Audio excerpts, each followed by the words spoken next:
After many years of designing kitchens, I came up with this framework which helps you design the most functional kitchen possible for you. It's super easy to remember, especially if you know the alphabet. I call it the AEIOU approach. Let me walk you through it. A is for accessibility. A huge complaint from homeowners about their current kitchens lies in the areas where they can't access, whether it's too high to reach, too low to crawl into, or even an easy reach cabinet door that's hinged the wrong way. These areas cause homeowners everywhere a lot of grief. And many of us end up doing what is the most common response to these issues. We just deal with it. And there's certainly nothing wrong with that until you decide to renovate your kitchen. Now, this is the point where you can attempt to remedy these known issues, and I think you should. Our kitchens should help us, not hinder us. Yet for many people, the latter is their current reality. In the design phase, focusing on accessibility is a key that unlocks the potential of your kitchen and how you use it. The ultimate goal is to bring those complaints to zero. So how do we do this? The first part is to focus on the areas of your kitchen that are the easiest to reach, eye to knee level. I start here because this is the best part of the kitchen, and attention should be paid to making it the most optimal. The bulk of your items that you use daily should be in this zone. And the easiest solution to make this zone the most functional is with drawers and pullouts. This is why you hear me say in a lot of my other videos to put drawers everywhere. They have the best overlap of use, and they bring hard to reach items closer to you. When I see kitchens without drawers, it makes me a little sad. Now, if this is all you do, it's a great start. It's going to make your kitchen much more accessible, and it's a great foundation. The next step, however, is going to require some added accessories that may require additional funds, making the areas that are hard to reach above and below fully and completely accessible and usable parts of your kitchen. We do this in a variety of ways, with pull-outs or pull-downs for hard-to-reach high cabinet areas, cabinet lift accessories for easy access for heavy or low-reach items, or stools or ladder systems built into filler spaces or toe kicks so that you can access higher wall cabinets, and mechanisms like push-to-open doors and drawers or touch-to-open servo-operated cabinets. There's lots of ways to add access to your kitchen. These are common ones that will help you optimize the space. The very simple step of just looking at a cabinet and asking yourself, can I make this more accessible, is a great practice in the kitchen design phase. The third piece of this puzzle is making sure the kitchen has proper clearances to accommodate the people that are using the space. Now, there are guidelines offered in the NKBA handbook, which is a good starting point. There's a link below that you can access that, and I highly recommend that you check those out. Just this one step alone, accessibility, will improve the use of your kitchen drastically. This step is also valuable if you're retrofitting your kitchen, just trying to improve your current kitchen conditions. E, efficiency. This has to do with how your kitchen is laid out in relation to the shape and size of the room and how you intend to use the kitchen. When designing for efficiency, you want to pay attention to work zones that matter the most. For most people, this would be prepping, cooking, and cleaning. These are separate workflows that also flow together during the activity of a meal. While each zone should be designed to be the most efficient for the homeowner, the locations of these zones relative to the other zones should also be efficient. For the most part, this is what the kitchen triangle aimed to do in the 40s and 50s. Of course, now our kitchens have become much more modernized, but the essential idea is still the same. An efficient kitchen is easier to work in. Let me break this down a little. Your prep zone should have everything you need for daily use within a step or two. The same goes for your cooking and cleaning zones. Now, this is pretty intuitive, but you'd be surprised at how easy it is to end up with the stuff you need for daily use spread all over your kitchen, making the function of those zones less optimal. And you may be experiencing this even now. And likewise, the movement between these zones should flow in such a way that you're not tripping over yourself or others when you're working between them.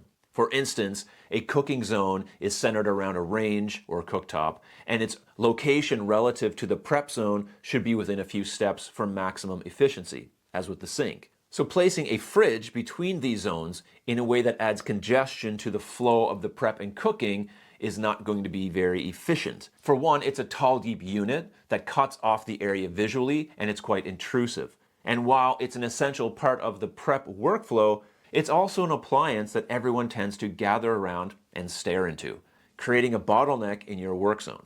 So be mindful of how these zones interact with each other. And let me just remind you that there's no absolutes here. These are just guidelines that should point you in a good direction to help you get a functional kitchen. You can put your fridge on the ceiling if you think it's better, but don't. I want to say thank you to all the clients who've had one-on-one consultations with me. There's been over 300 of you now since I started offering it, and it's been a real pleasure to connect and talk with you about your kitchens. So thank you, thank you, thank you. I learn a ton of information from these calls that actually help me in producing better content. Now, if you're watching this and you'd like to connect with me for a one-on-one consultation, there's a link in the description below. I stands for integrated storage, because S didn't make sense. It's a consonant. If there's one thing we all need more of, it's storage. Many kitchens lack enough storage, prompting homeowners to make the decision to remodel. Now, I can't talk about storage without addressing the antithesis to storage: stuff. You may be able to drastically increase the usable storage of your kitchen in just a couple of days by decluttering. I know it's not the most attractive advice, and yes, it does require some work, but it will impact the use of your kitchen storage in a 3-to-1 ratio. Meaning for every item you get rid of, you'll impact the storage of your kitchen by a factor of 3 or even more.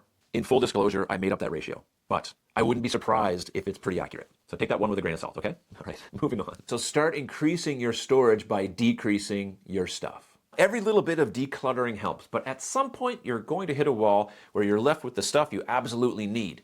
And now we can talk about integrating storage into your design. Thankfully, the stuff that you store is the stuff that you use. Some stuff daily, some stuff weekly, others monthly or less frequently. For items, both food and tools that are used daily, their storage should be integrated into and near the zones where they will be utilized. For example, your pots and pans should be stored near your range. You see, it's not that difficult. Because you've focused on the accessibility and efficiency, the location and retrieval of stored items becomes easier. And now it's just a balancing act between food storage and kitchenware storage. Thankfully though, a bulk of food storage is handled by the fridge and freezer. Usually a modest-sized pantry can handle the rest. Now, if you cannot fit a pantry cabinet, using the base and wall cabinets is going to be your only option, other than using another room. But the bulk of everyday items should be located within the kitchen, even for those who have walk-in pantries. Pullouts are great for food storage in a base cabinet. It allows for easy access, making more efficient use of the space. When it comes to storage in a kitchen, I always recommend doing the work to itemize what you use daily, monthly, and weekly, and plan the cabinet location and type from that list. You're spending thousands of dollars on your kitchen. The least you can do is a little bit of legwork to make sure it works for you. Now, this list you create will guide the proper location of your items and determine if the layout you're going with can handle the amount of stuff you need to store. And if it doesn't, you can look at other solutions for both layout and storage. But if you don't know, you can't plan. All right, give me an O.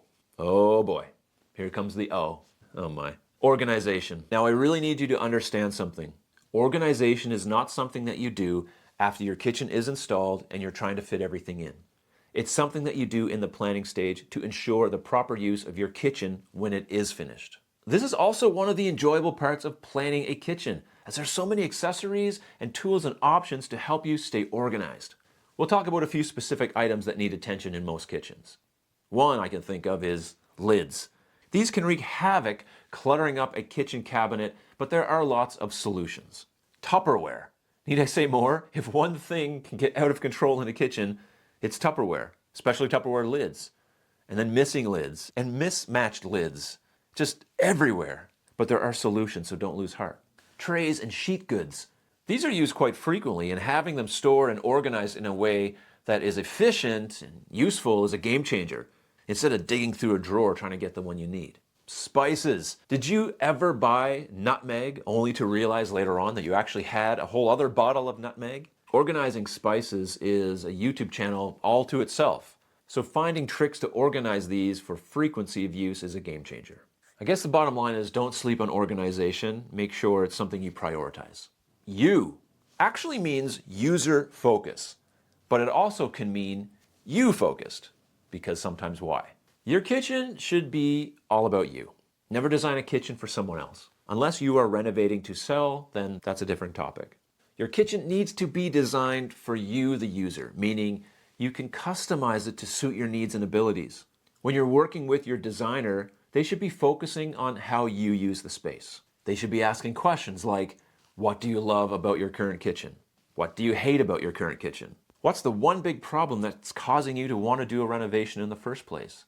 And if you could have one thing in your kitchen, what would it be? These questions will help the designer get into your head a little bit so that we can steer the direction of the design in a way that suits you the best. See, anyone can design a generic kitchen.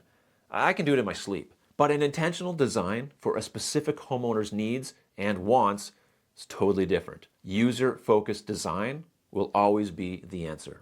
Every functional kitchen needs a lighting plan. So check out this video where I'll walk and talk you through the lighting plan for a kitchen for optimal function. We'll see you over there.